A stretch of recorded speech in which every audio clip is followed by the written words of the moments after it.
Boa noite, tudo bem?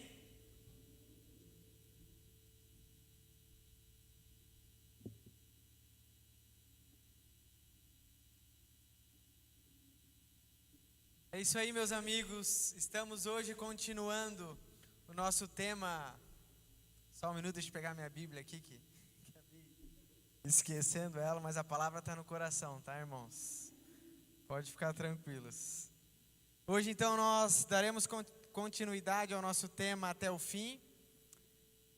Não sei se você participou no Soma passado, no culto passado, online ou presencialmente. A gente falou sobre o testemunho dos apóstolos, sobre a realidade do que eles viram, ouviram e tocaram, né? A fé cristã não é uma hipótese, não é uma alegoria, mas realmente é um fato histórico e aconteceu. E hoje a gente vai continuar então no capítulo 1 ainda, só que a partir do verso 5. Se você quiser me acompanhar lá na sua Bíblia, no livro de 1 João, capítulo 1, verso 5.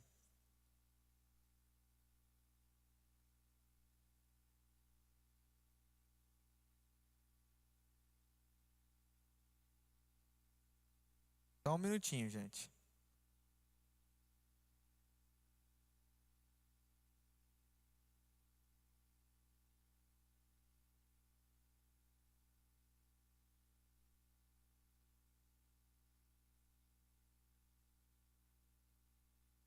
Primeira João, capítulo 1, verso 5. Então é importante a gente relembrar um pouco que a carta de 1 João, ela vem então como uma carta escrita para aqueles que já creem no Senhor, que já professam sua fé em Jesus Cristo, que já vivem o cristianismo, e é uma carta que ela vem trazer segurança acerca da nossa salvação eterna. Além da segurança, ela também é uma carta que revela se nós temos a salvação eterna. É muito importante a gente entender esses dois lados pelo qual essa carta pode nos levar. Qual é um lado? Primeiro lado, uma segurança, uma convicção da nossa salvação em Cristo Jesus. E o outro lado é uma realidade da não conversão verdadeira, da não salvação verdadeira em Cristo Jesus. E esse capítulo 1, a partir do verso 5, nós vamos perceber o apóstolo João exortando, direcionando nós a entendermos se a nossa vida é condizente com aquilo que nós professamos. E a fé cristã, ela não está baseada somente naquilo que você crê, acredita de certa forma. Porque a fé cristã, ela é baseada numa fé e obras. Não adianta nós falarmos que cremos, mas as nossas obras serem diferentes disso. Então é legal a gente perceber que o apóstolo João, ele vem então trazer essa clareza para nós do modo como nós devemos viver, segundo a natureza que recebemos de Cristo, para que esse modo revele se realmente nós nascemos de novo. E essa perícope, essa parte desse capítulo, ela é preciosa e muito importante para que nós analisamos a nossa vida. Claro que eu não quero jogar em xeque a sua conversão, não. Mas você precisa analisar e entender se realmente a sua vida condiz com aquilo que você professa e crê. Eu creio que vai ser de grande proveito para nós essa noite, esse texto e esse ensino que o apóstolo João tem para nós. Vamos orar? Colocar esse tempo diante de Deus? Aí no seu lugar, feche seus olhos. Vamos orar. Senhor Jesus, clamamos a Ti, Pai, que nesse momento a Tua palavra venha falar ao nosso coração. Que o Senhor venha trazer entendimento, clareza, discernimento do Teu propósito para nós essa noite. Pai, que no nome de Jesus, nenhuma distração, nenhuma ação, nenhuma seta, nenhuma atitude ou ação de Satanás venha prevalecer sobre nós, sobre a nossa mente essa noite. Mas que o teu Espírito venha trazer entendimento, clareza da tua vontade para nós como igreja, no nome de Jesus. Eu oro, Pai, que o Senhor me use para que eu possa ser boca do Senhor na vida dos meus irmãos, Pai. No nome de Jesus, amém. Amém? Amém, povo? Amém, então aí, estão comigo, né? Então vamos lá. 1 João, capítulo 1, verso 5. Esta é a mensagem que dele ouvimos e transmitimos a vocês. Deus é luz, nele não há treva alguma. Então presta atenção, a mensagem que nós estamos ouvindo, a mensagem que nós estamos lendo, a mensagem que os apóstolos estavam falando acerca de Deus, não era uma mensagem criada por eles mesmos. Não foram os apóstolos que tiveram uma interpretação, fizeram uma análise da vida de Deus e fazendo essa análise, fazendo essa interpretação, chegaram à conclusão e construíram então a mensagem do Evangelho. Não foi dessa maneira que a mensagem foi transmitida para nós. E é isso que eles estão falando, que não foi eles, em outras palavras, que falaram, que trouxeram essa mensagem. Na verdade, essa mensagem que eles trouxeram até nós, compartilharam conosco, é uma mensagem que eles ouviram do próprio Deus. Isso é uma segurança para nós. Porque a revelação de Deus ao homem é uma iniciativa do próprio Deus. Não foi o homem que teve um entendimento, mas foi Deus que se revelou ao homem. E a mensagem então que nós ouvimos acerca do Evangelho, da obra eterna de Deus, do plano eterno de Deus, não é uma obra, não é uma mensagem construída por homens, é uma mensagem testemunhada por homens e ouvida por homens, diretamente da boca do próprio Deus. Porque Jesus vem até nós para então revelar o propósito eterno de Deus. E aquilo então que nós ouvimos, aquilo que nós confiamos a nossa vida, não é uma mensagem humana, mas é uma mensagem do próprio Deus. Assim ele fala, esta é a mensagem que dele ouvimos. Isso gera muito mais credibilidade. Por quê? Porque sabemos que o homem é falho.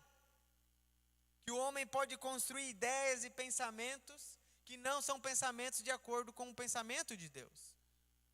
E aqui o apóstolo afirma que aquilo que ele ouviu e viu, aquilo que ele está transmitindo, é aquilo que ele ouviu do próprio Deus. Deus falou a ele, Deus através de Jesus, na pessoa de Jesus, fala acerca da vida eterna.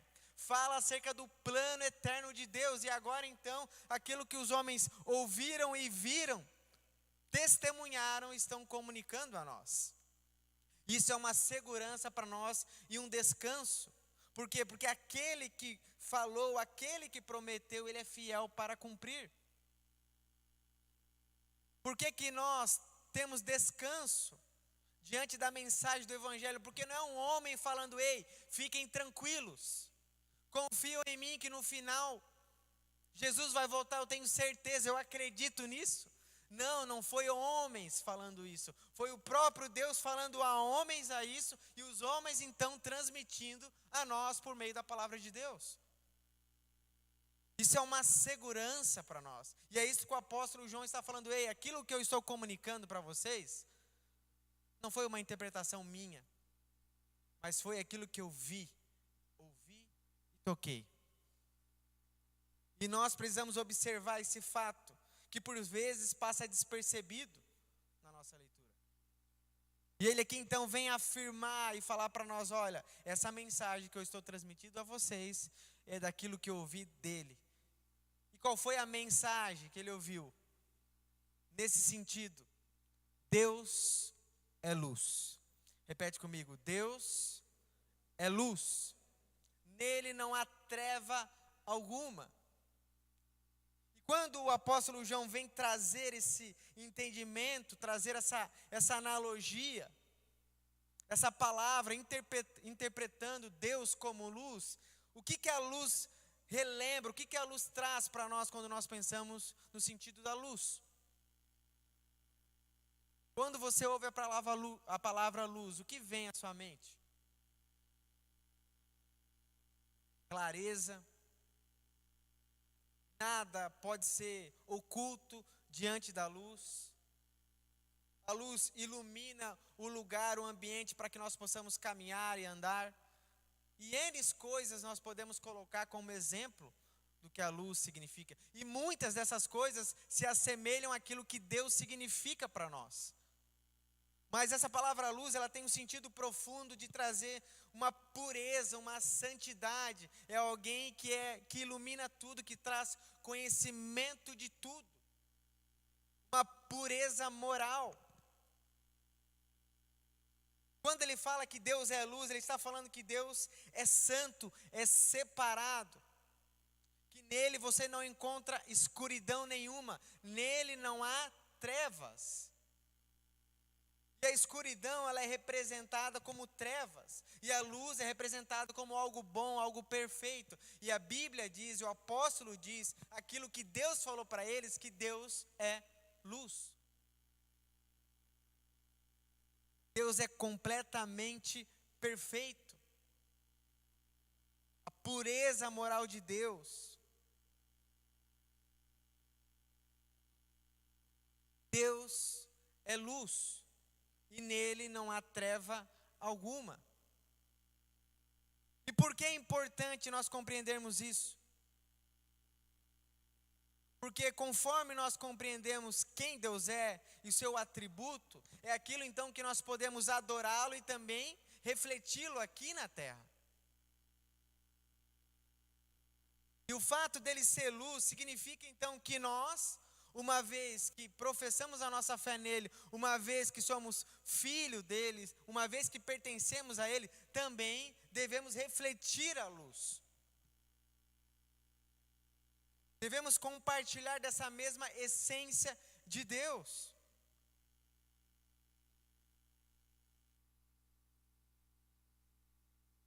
Nele não há treva alguma. Deus sendo luz em sua essência, logo também devemos viver segundo a sua natureza. Presta atenção, em Deus não há pecado algum. Deus é completamente santo, puro. Toda ação de justiça de Deus, por mais que aos nossos olhos aparente e pareça que é uma injustiça, segundo o nosso entendimento de vida, diante de Deus é completamente justo, reto e perfeito. Porque Deus é luz. E se Deus é luz, Ele não pode ter nada de obscuro, que vai contra quem Ele é. Pensa comigo, se Ele é luz, aonde Ele chega, não tem lugar algum aonde vai ficar oculto. Por quê? Porque a luz chegou. Onde a luz está, a clareza. Não há nada oculto. Olha só o que o apóstolo Pedro diz em 1 Pedro, no capítulo 1. Como filhos obedientes, não se deixem amoldar pelos maus desejos de outra hora, quando viviam na ignorância. Mas assim como é santo aquele que o chamou, sejam santos vocês também em tudo que fizerem. Pois está escrito, sejam santos, porque eu sou santo. Esse é o desejo de Deus. E a continuação do texto de 1 João é o quê? Se afirmarmos que temos comunhão com Ele, mas andamos nas trevas, mentimos e não praticamos a verdade.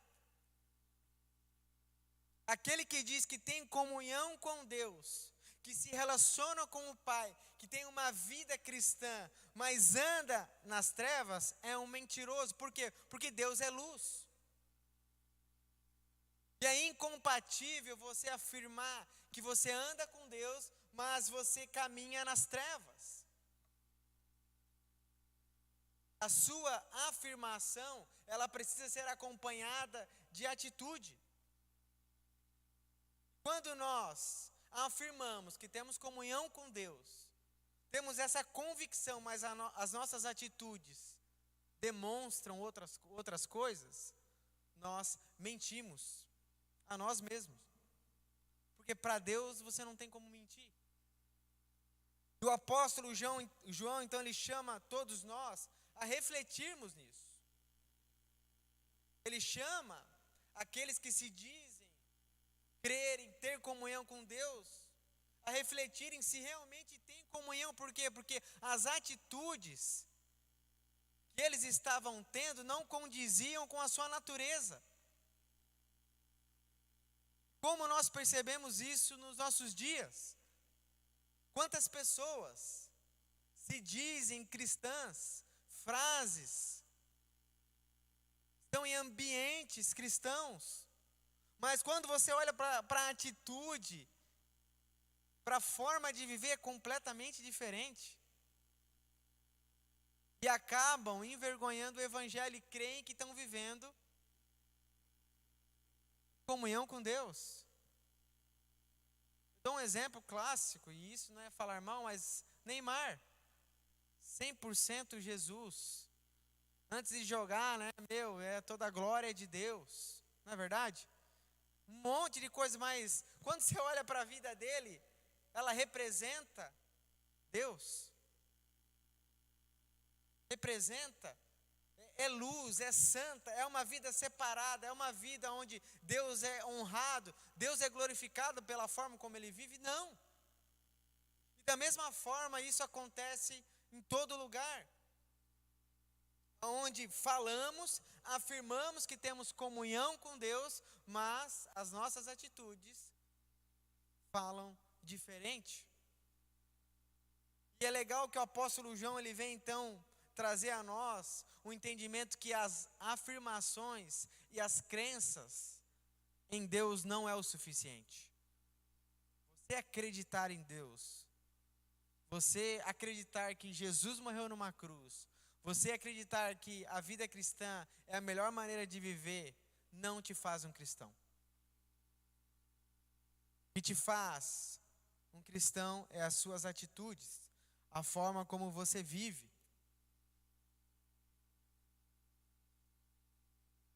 É incompatível dizer que temos comunhão com Deus e vivemos uma vida pecaminosa. E é interessante pensar nisso, porque talvez você pense, pastor, mas eu sempre irei pecar. Sim. Você está certo. Por quê? Porque o pecado ainda está em nós, em partes. Porém, Jesus nos libertou do domínio das trevas, da escravidão do pecado. Agora, uma vez que nós estamos em Cristo, nós não somos mais escravos do pecado. O pecado não tem mais domínio sobre aqueles que nasceram de novo. E quando nós pecamos, o pecado ele é comumente como um acidente, uma fraqueza que nós não conseguimos vencer por não ter fé e por ser humano ainda. Mas isso não significa que nós vamos viver deliberadamente uma vida pecaminosa. Porque somos pecadores, porque não venceremos o pecado de forma plena. Deus, ele entende essa realidade e ele dá uma solução para nós acerca disso. Mas te fazer ser um cristão não significa não pecar. Não significa não ter problema. Mas significa pecar, mas mesmo assim estar arrependido, em transformação, em mudança. E ele continua. Se, porém, andarmos na luz, como ele está na luz, temos comunhão uns com os outros, e o sangue de Jesus, o seu Filho, nos purifica de todo o pecado.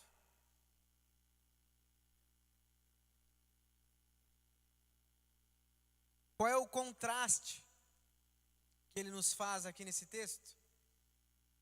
Que se nós andarmos na luz, como ele está na luz, teremos comunhão uns com os outros, e o sangue de Jesus, o seu Filho, nos purifica de todo o pecado. Consegue perceber que a purificação dos nossos pecados, ela vem dentro de um ambiente de comunhão com a igreja e com Cristo? Meu irmão, muitos pensam que a igreja é lugar dos perfeitos, daquelas pessoas boas. Muitos olham de fora pensando, não, eu não sou bom o suficiente para ir a uma igreja.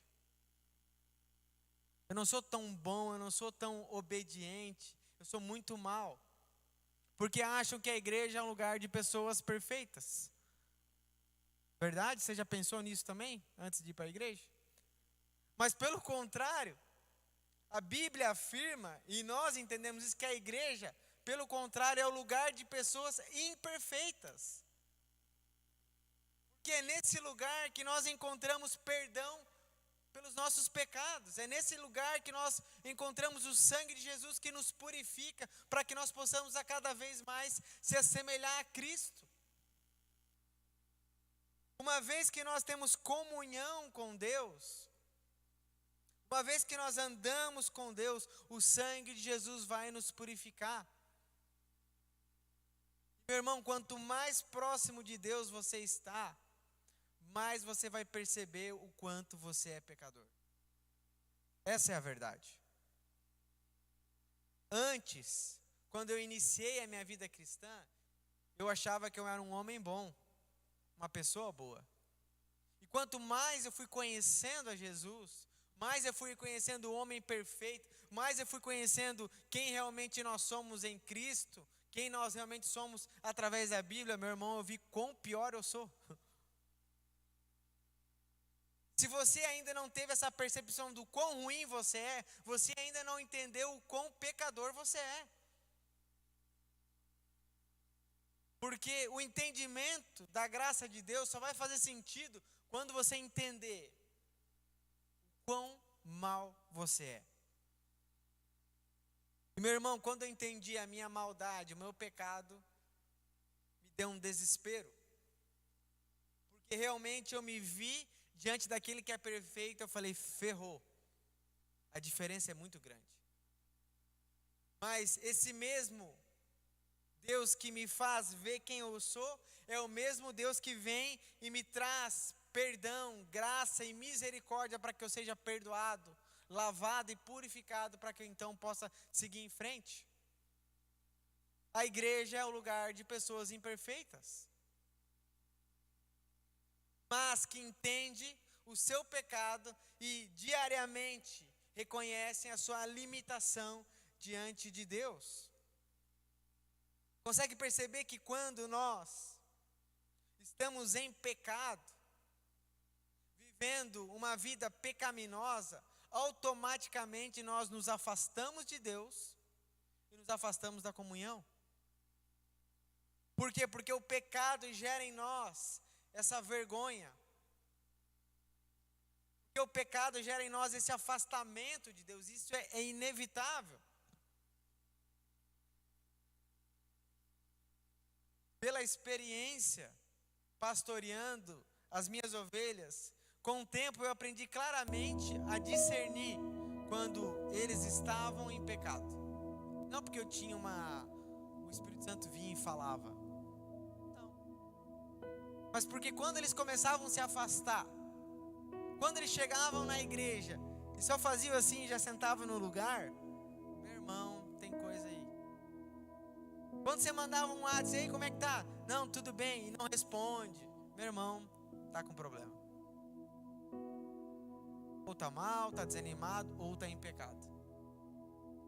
Não é verdade? Quando nós pecamos, nós queremos nos afastar de Deus. Isso é uma consequência do pecado, é inevitável. o pecado ele vai gerar isso em nós. E por isso que o apóstolo João está falando: ei, se vocês caminham na luz, vocês não devem viver nas trevas. É incompatível. Porque o pecado nos afasta de Deus. Olha só o que diz Isaías 59, capítulo 1. Vejam, o braço do Senhor não está tão encolhido que não possa salvar, e o seu ouvido tão surdo que não possa ouvir. Mas as suas maldades separaram vocês do seu Deus. Os seus pecados esconderam de vocês o rosto dele. E por isso ele não os ouvirá, pois as suas mãos estão manchadas de sangue e os seus dedos de culpa. Os seus lábios falam mentiras e a sua língua murmura palavras ímpias. Consegue perceber que não é a mão de Deus que está curta, não é o ouvido de Deus que não está ouvindo, mas é que o pecado de vocês afastaram vocês do Senhor. E por isso que nós, uma vez que andamos na luz, devemos viver segundo essa luz. Devemos viver constantemente afastado do pecado.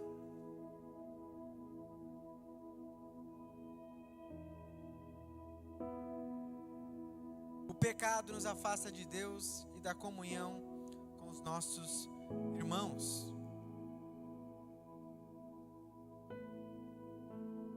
Então qual é a solução? Quando eu pecar, pastor, porque eu vou pecar. Inevitavelmente nós pecaremos. Então como deve ser a postura daqueles que são filhos de Deus, andam na luz, mas ao mesmo tempo existe um pecado que inclina você naturalmente para o mal? Inevitavelmente nós pecaremos. Como viver diante disso? Olha só o que ele diz: se afirmarmos que estamos sem pecado, enganamos a nós mesmos. Primeiro ponto, meu irmão, se você acha que não tem pecado, você está longe, irmão, você está muito enganado.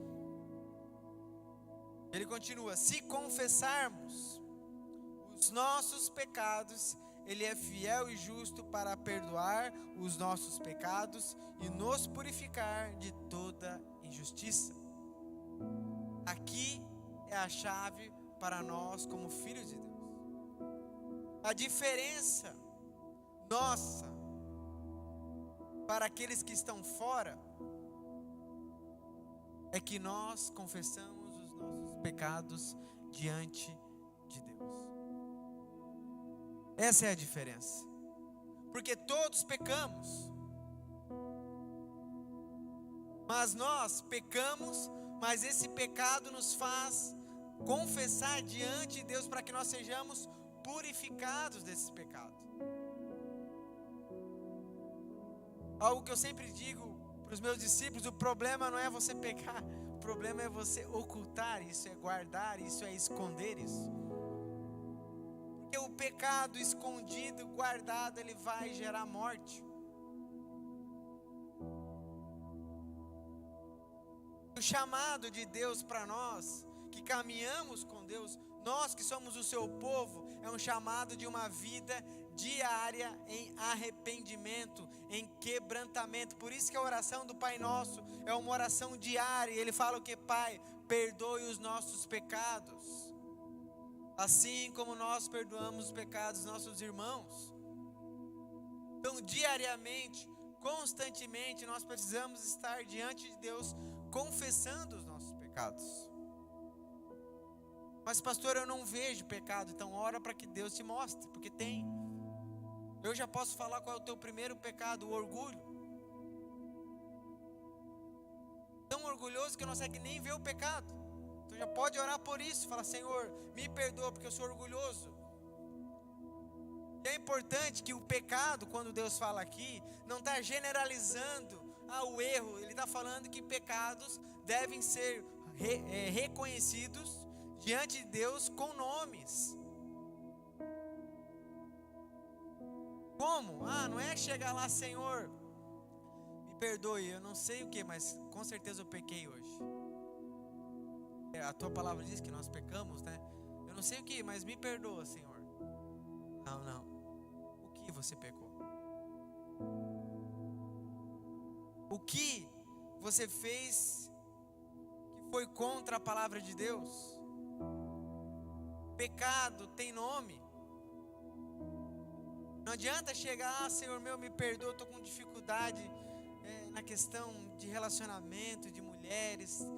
Ai, Senhor, não, o que foi? Você cobiçou? Você deu em cima de alguém? Você precisa nomear os seus pecados. Ele fala que quando nós confessamos os nossos pecados, Ele é fiel e justo para perdoar os nossos pecados e nos purificar de toda injustiça. Meu irmão, eu não sei você, mas o quão bom é saber que nós temos isso. Que isso é uma graça de Deus dada a nós. Por quê? Porque todo dia nós pecamos. E quão pesaroso é viver uma vida debaixo de condenação.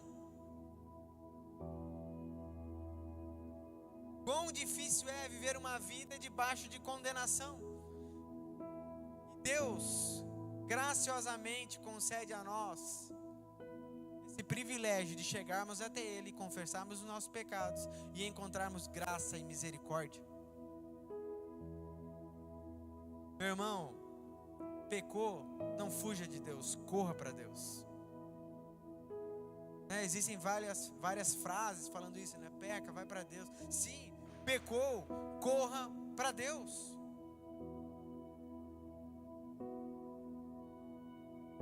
Antes mesmo de você pecar, Deus já sabia. Agora o que Ele espera de você é você chegar até Ele e reconhecer que você pecou. E você só pode receber graça e misericórdia quando você pecar. Por que Ele vai dar um favor imerecido se você não merece? Não fez por merecer? Quando eu digo isso, não significa então que nós vamos viver em pecado.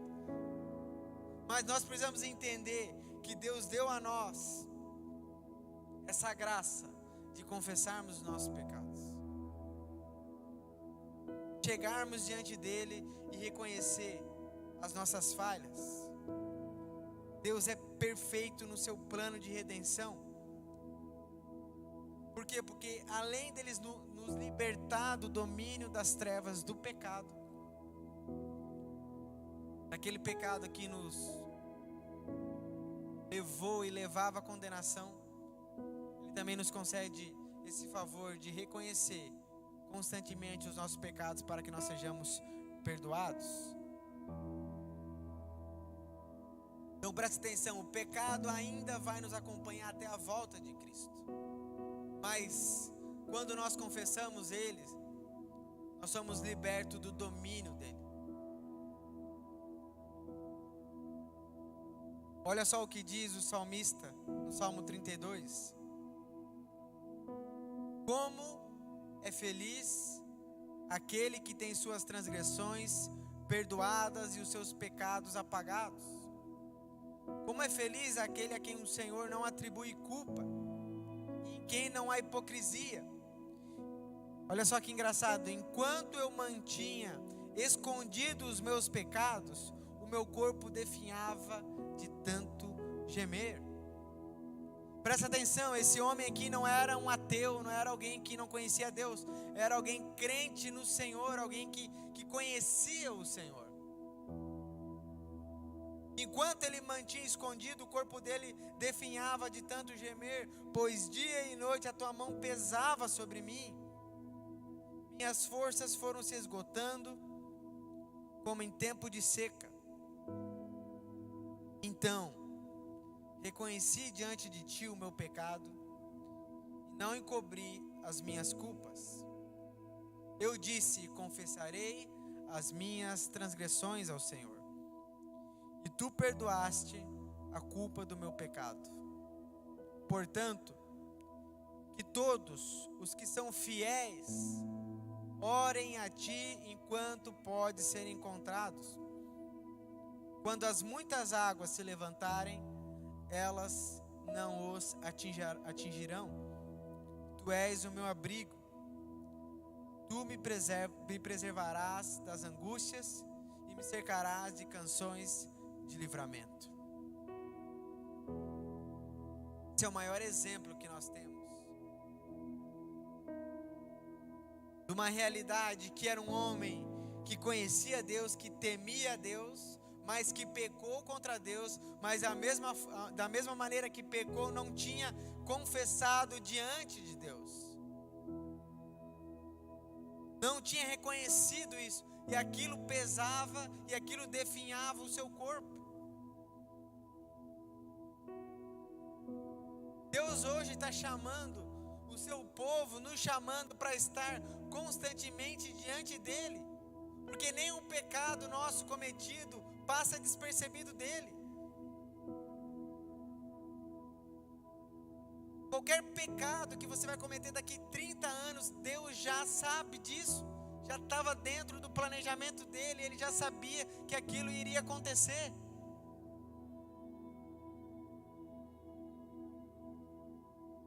Mas Ele trouxe uma solução, e essa solução é confessar, é reconhecer. E isso faz com que a gente dependa dEle constantemente. Por quê? Porque você pode se esforçar, você pode ser alguém moralmente muito correto, mas meu irmão, uma hora você vai pecar. Não adianta. Uma hora você vai pecar. Por vezes, esse pecado é o que te vai levar novamente para Cristo e relembrar que você precisa dele. E nós dependemos dele. Duas coisas que Jesus, através da sua vida, através do seu sacrifício, traz sobre nós: a libertação do pecado e a graça de confessar o pecado. Como isso se aplica na nossa vida? Primeiramente, antes de você confessar o seu pecado constantemente diante de Deus, você precisa ser liberto do pecado original. Existe um pecado que todos nós participamos, toda a humanidade, todo ser humano pecou contra Deus. E a morte de Jesus, de primeira, ela vem então te libertar e te perdoar desse pecado. O pecado que gerou e gera a inimizade sua com Deus. Esse é o primeiro pecado que nós precisamos ser perdoados por meio da graça de Jesus, da sua entrega. E uma vez que nós fomos lavados por esse perdão, por essa regeneração, agora a nossa vida não é mais um banho completo, mas é um banho só dos nossos pés. Da mesma forma, quando o apóstolo Pedro, quando Jesus foi lavar os seus pés, ele falou: não, então o Senhor me lava por inteiro. Por quê? Porque ele achava que era necessário novamente uma purificação de tudo, e Jesus falou: não, agora é só os seus pés. Da mesma forma, uma vez que eu fui lavado por inteiro, uma vez que eu fui purificado por inteiro, agora constantemente nós precisamos chegar diante de Jesus para que Ele lave os nossos pés, purificando os nossos pecados. E meu irmão, quando você encontrar esse lugar, essa graça, você vai ver o quanto a vida é leve. Eu não sei você, mas eu já me esforcei muito para conseguir agradar a Deus pelo meu esforço próprio. E, meu irmão, é impossível. Deus sabia disso.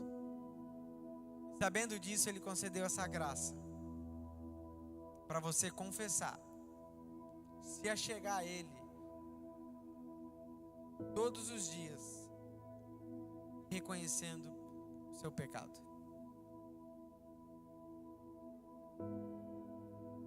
Eu quero nesse primeiro momento convidar você a fechar os seus olhos e entender que você está diante de Deus nesse momento.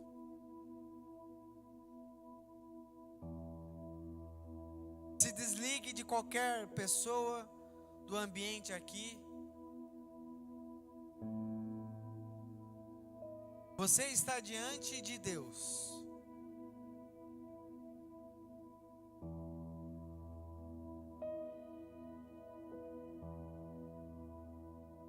E a primeira reflexão que eu quero fazer é com um grupo de pessoas. Se você ainda não foi perdoado do seu pecado original, se você ainda não passou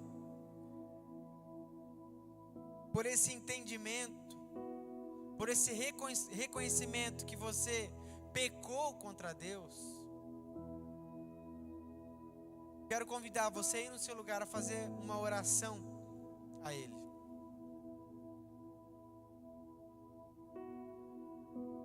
Repetindo essas palavras. Senhor Jesus, hoje eu reconheço, pequei contra Ti. Hoje eu reconheço, tenho vivido e vivi até aqui independente.